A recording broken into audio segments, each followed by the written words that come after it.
Jesus levado pelo Espírito ao deserto para ser tentado pelo diabo. E depois de jejuar 40 dias e 40 noites, teve fome. Então o tentador, aproximando-se, lhe disse: se és filho de Deus, manda que estas pedras se transformem em pães.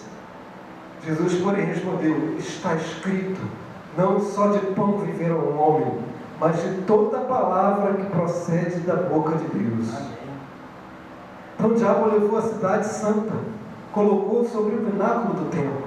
Ele disse: se és filho de Deus, atira-te abaixo, porque está escrito: aos seus anjos ordenará a teu respeito que te guarde, e eles te susterão nas suas mãos, para não tropeçares na alguma pedra. Respondeu Jesus: também está escrito: não tentarás o Senhor teu Deus. Levou ainda o diabo a um monte muito alto, mostrou-lhe todos os reinos do mundo e a glória deles. Ele disse: tudo isto te darei, se prostrado me adorares. Então ele respondeu, Jesus lhe ordenou: retira-te, Satanás, porque está escrito: ao Senhor teu Deus adorarás, e só a Ele darás culto. Com isto o deixou o diabo, e eis que vieram anjos e o serviram. Amém, amados? Pode tomar seu assento. Aleluia. Quem é esse ser que a Bíblia usa vários pronomes para falar desse personagem? Ele chama ele de serpente, diabo, Satanás. Alguns irmãos, erroneamente, falam de Lúcifer, mas Lúcifer não existe mais, ele perdeu essa condição na sua queda. Essa palavra Lúcifer significa portador da luz. E quando a Bíblia fala, irmãos, do diabo, não está falando de qualquer um e nem de qualquer maneira. A Bíblia está falando de um poder paralelo, de um ser caído. E toda vez que a Bíblia cita esse personagem, cita com letras maiúsculas. E é claro que nós não somos místicos, não é? Nós não usamos de misticismo e nem usamos o diabo para ser garoto propaganda. Eu já falei para os irmãos aqui uma vez que infelizmente passei em frente a uma igreja evangélica e vi uma aberração escrita. E às vezes até no Face eu vejo isso postado lá: duelo de deuses, Satanás versus Jesus Cristo. Isso, irmãos, é uma heresia, porque Satanás não é Deus e ele não tem poder nenhum contra Deus. Ele não é um poder autônomo. A Bíblia diz: ouve, ó Israel, o único Deus. Deus é um poder autônomo. Deus é um poder total. Mas o diabo não pode enfrentá-lo. Mas qual é a origem desse ser? Nós temos que voltar na eternidade, apesar que a Bíblia silencia, não dá pormenores sobre a origem desse ser, quando ele caiu. É importante nós falarmos também que com ele surgiu o mal. Mas por que será então que Deus permitiu que ele se tornasse o que ele é hoje? Porque Deus não baniu ele do universo. Não sei se vocês já viram aquele filme Todo-Poderoso, aquela comédia, não é? Um homem que recebe o poder de Deus durante um tempo para fazer o que ele quiser. Se você tivesse o poder de Deus, certamente você pensaria nisso. Você destronaria o diabo. Você terminaria com o mal. Por que Deus não fez isso de início? Porque Deus não previu toda a desgraça que haveria de acontecer com a queda de Lúcifer. A Bíblia diz que Deus criou a terra e ela se tornou sem forma e vazia. Os teólogos dizem que é um paralelo, um abismo entre Gênesis 1 e 2. Houve alguma coisa nesse intervalo de milhões de anos. E o que houve foi a queda desse ser, a queda de Lúcifer. Ele foi precipitado e na sua queda houve um caos. Um caos no cosmos. Não é? Porque Deus permitiu que esse ser ele viesse justamente para a terra. Porque Deus não extinguiu. Queridos, se eu tivesse o poder de Deus, eu terminaria com o mal. Se eu tivesse o poder de Deus, eu terminaria e prenderia o diabo. Se eu tivesse o poder de Deus, eu acabaria com o sofrimento que ele traz, com a opressão. Mas se eu tivesse a sabedoria de Deus, eu deixaria tudo como está. Porque Deus, ele é sábio. E ele não faz nada sem propósito. E a Bíblia diz que ele é o Deus deste século. Se tornou arqui-inimigo. Ele era feitor do bem e se tornou pai da mentira. Ezequiel diz que houve comércio. Essa palavra no original, comércio, significa que ele passeou entre os anjos. Ele passeou entre os anjos, tentando seduzir os anjos contra Deus. A arma predileta do diabo é a sedução. A gente vê isso em Gênesis, na queda dos nossos pais originais. O diabo, irmãos, ele é especialista em sedução. O canto da sereia, ele tem uma lábia que você não consegue resistir. Nós vemos aqui nesse relato, quando o próprio Deus encarnado, ele tenta enganar Jesus. Uma das outras armas que ele usa são as meias verdades. Eu lembro de um pastor que uma ovelha da sua igreja, nova convertida, estava vindo do Espiritismo, e ela estava confusa entre o Espiritismo e o cristianismo, e ela falou: pastor, no Espiritismo, lá onde eu estou, se fala de Jesus, se fala do bem. E aí, com quem está a verdade? Com quem está a verdade? O pastor falou o seguinte: volta lá e pergunta se eles creem em Jesus. Ela voltou no centro, e quando ela falou com os espíritos: vocês creem em Jesus? Ele falou: sim, Jesus é bom. Jesus, um grande mestre. Isso deixou nós confusos, porque o diabo trabalha com meias verdades. E ela voltou para o pastor e perguntou: pastor, eles disseram que Jesus também é bom. E aí? Volta lá novamente e pergunta se ele confessa, esse espírito confessa que Jesus veio em carne. A irmã voltou e perguntou, irmãos. Quando ela perguntou isso, a pessoa possessa caiu e começou a se estribustar no chão. Porque a Bíblia diz que todo espírito que não confessa que Jesus veio em carne, ele não é de Deus.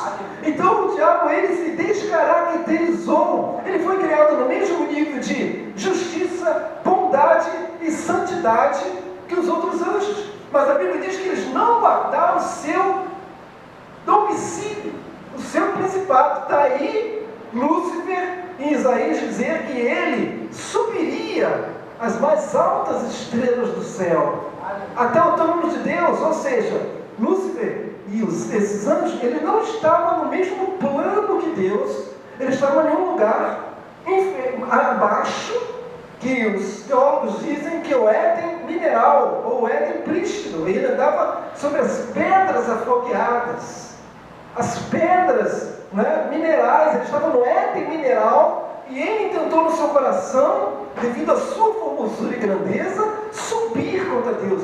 Porque o próprio corpo de Lúcifer era como se fosse um instrumento que glorificava Deus. E no peitoral do sumo sacerdote, nós vemos que havia 12 pedras. E Lúcifer, irmãos, uma pedra que ele não tem, é a pedra da mansidão. Por isso, todo líder, toda pessoa que não tem mansidão, ela comete a síndrome de Lúcifer. Por isso que o diabo tem uma obsessão por orgulho, narcisismo, poder. Tudo isso te darei, se prostrado me adorares. O culto à personalidade é luciferiano. Nós vemos, irmãos, às vezes na igreja, correria atrás de cantor, de pregadores famosos. Não se sabe examinar as pessoas que isso é perigoso. Porque essa mesma síndrome e obsessão por orgulho, narcisismo e poder surgiu com Lúcifer. E eles são antidivinos, incorpóreos. Mas uma coisa interessante que a Bíblia coloca é que ele não tem autonomia. O diabo não tem autonomia para fazer o que ele quer. A liberdade que ele tem é limitada. Nós vemos isso, Deus limitando o mal no livro de Jó. Ele, uma coisa também intrigante, ele comparece junto com as estrelas, com os anjos de Deus, na presença de Deus, para acusar Deus, acusar Jó perante Deus. É algo intrigante que não temos resposta. Por que ele ainda tem acesso à presença de Deus? Algo que ele vai perder. Em Apocalipse está escrito assim. E ele fala para Deus: olha, tu tem abençoado Jó. Deus fala: observaste no servo Jó, homem íntegro, reto, temente a Deus, que se desvia do mal. E Deus falou, e Satanás falou: olha, mas tu tem cercado eles de bens, é claro que ele vai te adorar. Tira tudo que ele tem, ele blasfemará de ti. E o Senhor fala: pode fazer isso. Depois ele volta, e Deus novamente fala para ele: observaste meu servo Jó, homem reto, temente a Deus, que me adora, ainda que tu tenha me incitado contra ele sem causa. E Satanás volta no debate e fala: pele por pele, tudo que o homem tem dará pela sua vida. Toca na sua vida para ver se ele não vai blasfemar de ti na tua face. E o Senhor fala: ele está em tuas mãos, poupa-lhe porém a vida. Amados, a Bíblia está dizendo que todo poder, tudo o que acontece na nossa vida, há um limite de Deus. Deus põe limite para o mal sobre o diabo. Ele não tem autonomia, ele está sujeito à história, ele é apenas mais um personagem da engrenagem. A Bíblia diz que existem poderes que querem nos destruir, mas nós estamos protegidos, cercados por Deus. A Bíblia diz que o anjo do Senhor acampa-se ao redor dos que o temem e livra. Os demônios estão ao nosso derredor.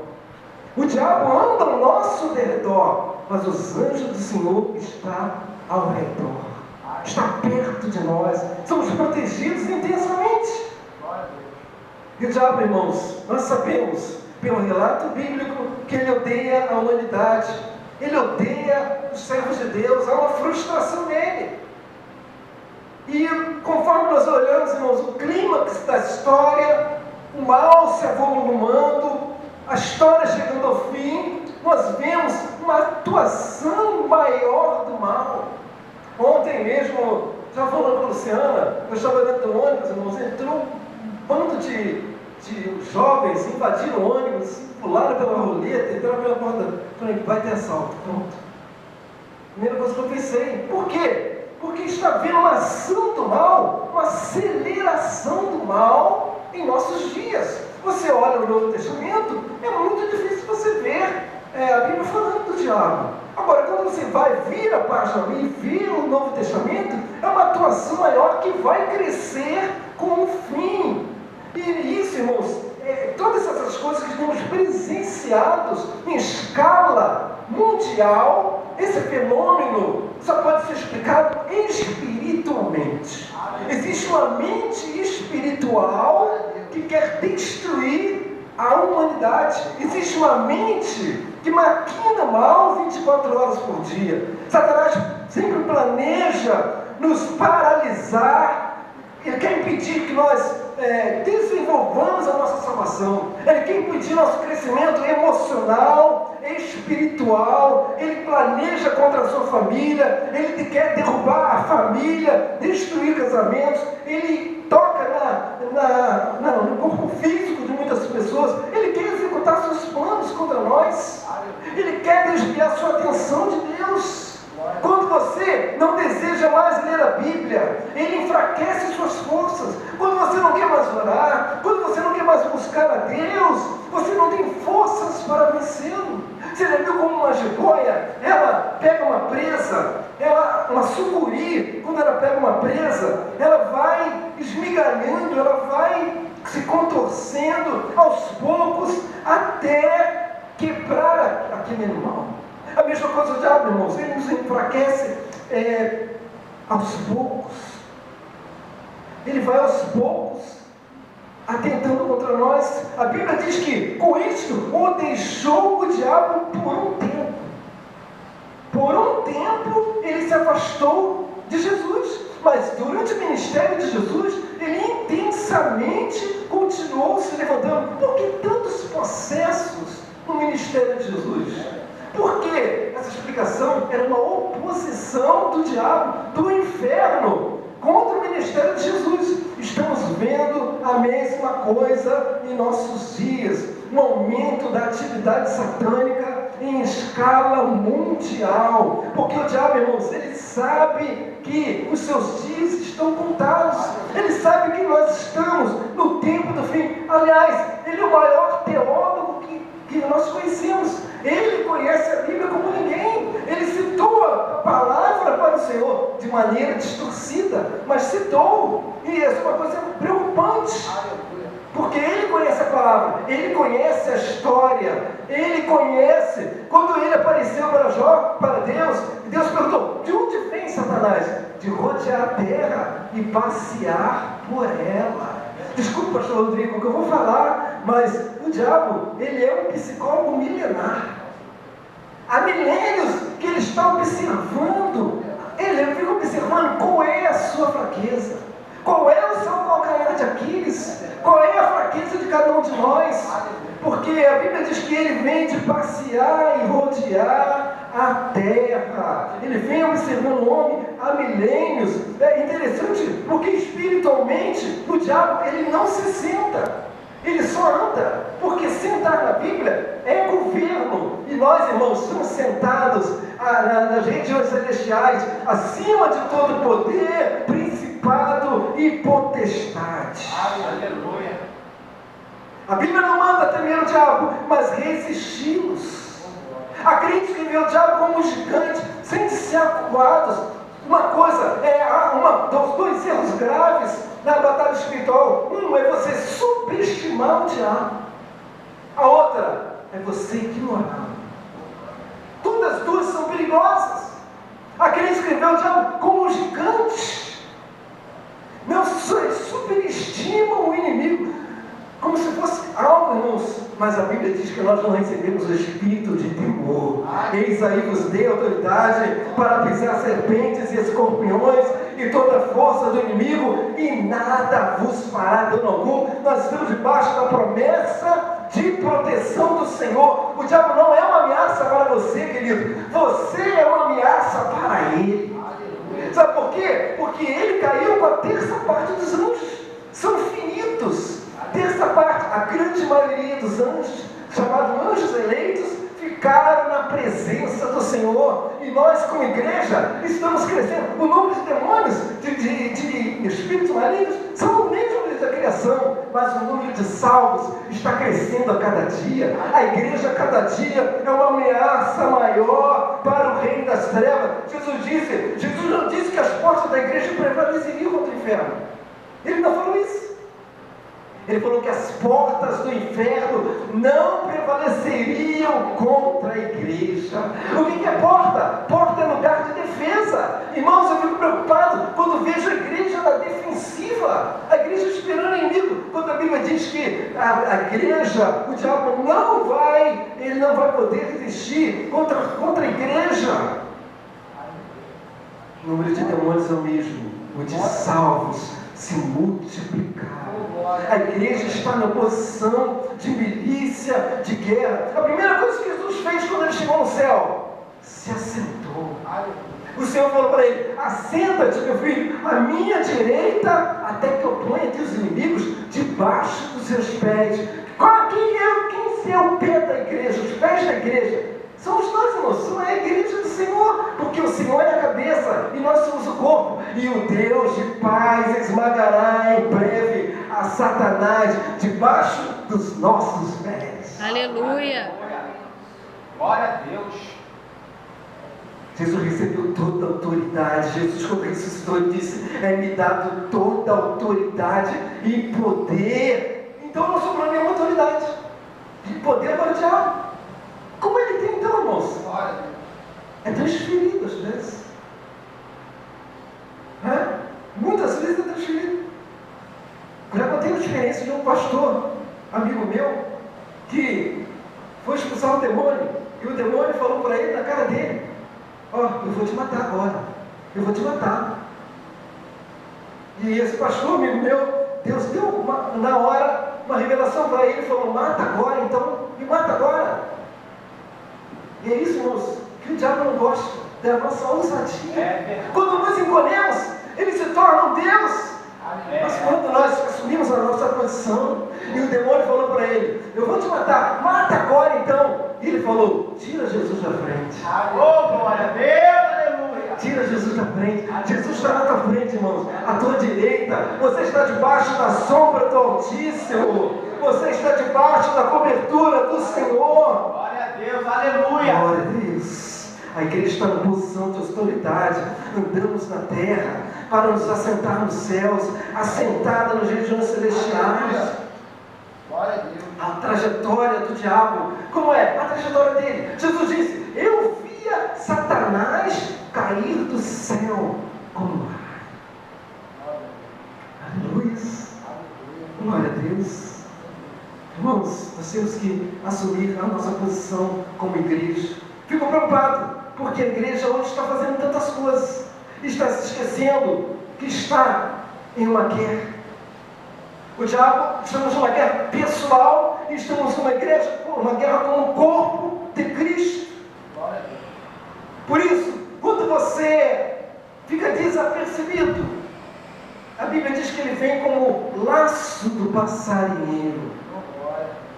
Quem foi criança aqui brincou de pegar passarinho, sabe o que é isso? É uma armadilha que você coloca, e a ave, ela desapercebida, porque ela só vê a recompensa, ela vai lá e cai no laço, cai na armadilha. Muitas vezes isso acontece com o crente. O crente dá lugar à mentira, ao pecado, à ganância, à avareza como Judas, à ganância como Geazi. Muitas vezes o diabo se levanta e a pessoa não tem reação, porque suas mãos estão cheias de iniquidade. Quando é que a gente pode vencê-lo? Sendo o oposto do que ele é. Que nós temos visto, irmãos. Por exemplo, o movimento homossexual. Isso é a maior afronta que existe ao ser humano. Como o diabo não pode atingir a Deus, ele atinge o homem. E como ele atinge o homem? Como ele perdeu a sua personalidade, como ele perdeu a sua posição, como ele se descaracterizou, ele quer descaracterizar a imagem de Deus no homem. É verdade. E isso acontece nesse movimento que está crescendo. Hoje você só vê meninas da idade da Maiara, da Natália, meninas com meninas. Aleluia. E meninos com meninos. Aleluia. Amados, isso é diabólico. Isso é, hoje, irmãos, o nível de batalha não é mais como antigamente, que a pessoa entrava na igreja e caía o processo. O nível de batalha do diabo, irmãos, ele é tão estratégico que ele estuda a história, estuda o ser humano, e ele tem qualidades que nós às vezes não percebemos. Uma delas é essa, é dele se aperfeiçoar. A outra, ele é paciente. Ele é extremamente paciente, irmão. A Bíblia diz que ele tentou Jesus por um tempo e depois o deixou, mas ele não desistiu, não. Há momentos da nossa vida espiritual que nós temos um ataque intenso, e você precisa levantar o dardo, você precisa levantar o escudo da fé contra o dardo inflamado do maligno. Mas há momentos que ele se afasta, porque também nós não aguentaríamos o tempo todo em batalha, mas ele tem essa estratégia, e ele é extremamente paciente. Ele está observando a nossa fraqueza, e ele vai trabalhar nela. Ele vai esperar o tempo que for necessário. Ele vai esperar, porque ele é extremamente paciente. Por isso, irmãos, que nós temos que não ignorar as suas estratégias. Como Paulo disse, não ignoramos os seus ardis. E por isso que ele odeia a humanidade, nos odeia quer nos paralisar, quer impedir nosso crescimento emocional e espiritual. Isso ele tem feito em toda a terra, querendo executar seus planos contra nós. E sem Bíblia, sem oração, longe de Deus, você não conseguirá vencê-lo. Mas eu tenho uma boa notícia para você: Deus já nos deu a vitória. É claro, irmãos, que Deus trouxe uma vitória fragorosa contra o reino do mal lá na cruz. Mas eles ainda, os inimigos de Deus, estão resistindo. Mas a vitória é nossa, porque Ele não é um Deus. Não existe um Deus bom e um Deus mau. Não existe um duelo de deuses. Deus é ímpar. A Bíblia diz: ouve, ó Israel, o Senhor é o único Deus. Diz lá Isaías: eu sou o Senhor e fora de mim não há Deus. Há outra rocha que eu conheço? Não. Há outro Salvador? Não. Deus é um poder autônomo, absoluto. E Ele faz um desafio: com quem me comparareis? O nosso Deus não pode ser comparado com ninguém.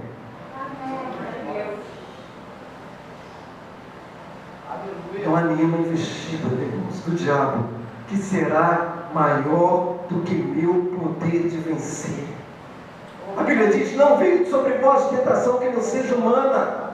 Não adianta dar aquela velha desculpa: a carne é fraca. Irmãos, não é a carne que é fraca, nós é que não vigiamos. Por isso que sem Bíblia, sem oração, sem presença de Deus, sem comunhão com Deus, sem estar perto de Deus, é inútil qualquer arma. Eu conheço pastores que já deram calma, sossega-leão endemoniados. Sossega-leão. Irmãos, não sabem vencer essa guerra. Mas a Bíblia diz: não veio sobre vós tentação que não seja humana. Deus sempre preservará em mim a força de dizer não. Porque muitos caem, porque não rompem, não dizem não. Infelizmente, eu tinha um amigo, um pastor, na Mesquita. Vamos fazer um trabalho, irmãos, extraordinário em presídios. Tinha que ver que não ganham almas, pregando dentro de presídio, batizavam pessoas dentro do presídio. Fui muitas vezes com ele. Um homem que pregava muito. Irmãos, o diabo seduziu ele. Ele deixou sua esposa, fechou a sua igreja, e hoje ele está com a vida totalmente derrotada. Hoje ele aloprou, como dizem fora. Está nas drogas, está na criminalidade. Como é possível isso? Porque existe a tentação, mas Deus, Ele preserva em mim a força de dizer não. E quando Deus coloca barreiras, nós rompemos esses limites. E a Bíblia diz que Ele é o acusador e se levanta contra nós. Mas a Bíblia diz também: não resta mais acusação contra os eleitos de Deus. Quem tentará acusação contra eu e você? É Deus quem nos justifica. Aleluia! Porque a especialidade do diabo é apontar. É apontar a minha fraqueza, o meu erro, o meu defeito, o meu pecado. Mas nós fomos justificados pelo sangue do Cordeiro. Você é fraco, você está aqui nessa noite, você tem fraqueza, eu também tenho. Nós não temos aqui a síndrome do super-homem, mas o crente mais fraco com Deus é mais forte do que qualquer demônio, porque nós estamos debaixo das asas do Altíssimo. Mas para isso temos que estar na presença de Deus, porque senão você se torna vulnerável, você se torna frágil, você fica à mercê. Pastor, feitiçaria, maldição, isso pode pegar na minha vida? Sabia que tem muito crente que tem essa dúvida? Se a maldição pode pegar? E sabia que tem pastores que amaldiçoam? Mas graças a Deus aqui que esse povo aqui é abençoado. Mas tem crente que tem essa preocupação. Maldições, feitiçarias podem me pegar? Só se você for filho da desobediência, só se você estiver longe de Deus, só se você for rebelde contra Deus, aí você se torna presa fácil. Jesus, quando ele cuidou da mulher adulta, ele falou: vai e não peques mais, para que não te suceda coisa pior. Quer vencer o diabo? Seja oposto do que ele. Ele anda nas trevas, ande na luz. Ele anda na mentira, ande na verdade. Ele anda no escondido, faça tudo luz. Aleluia. Glória a O Deus. diabo é o pai da submissão, da rebeldia, da desobediência, da divisão, do orgulho, do narcisismo. E nós só podemos ter autoridade sobre ele quando nós nos submetemos à autoridade de Deus. Ele é o Criador de si mesmo, mas ele tem limites para atuar. A sua principal atividade é a ilusão. A sua área predileta, sensualidade. Há uma nuvem, irmãos, de sensualidade no mundo. Você não pode mais ver televisão, você não pode mais estar na mídia. Aonde você for, você é atacado pela sensualidade. O que é isso, irmãos? São espíritos das trevas trabalhando. Isso tudo que nós estamos vendo, irmãos, no tempo do fim, no clímax. Nós estamos vivendo o clímax da história. E no clímax nós vamos ver o volume do mal como nunca vimos antes. Nós vamos ver uma atividade satânica como nunca houve antes. Nós vamos ver um clímax do inferno como nunca antes. A Bíblia diz isso. Espíritos de angústia. Os homens vão desejar morrer, vão desejar a morte. Porque há um espírito de morte sobre os filhos da desobediência, sobre o mundo caído, sobre aqueles que não se sujeitam a Deus. Mas para nós que somos salvos, nós estamos debaixo do amor de Deus. Estamos debaixo da paz de Deus, que excede todo entendimento. Porque a Bíblia, irmãos, ela abre essa possibilidade do diabo matar.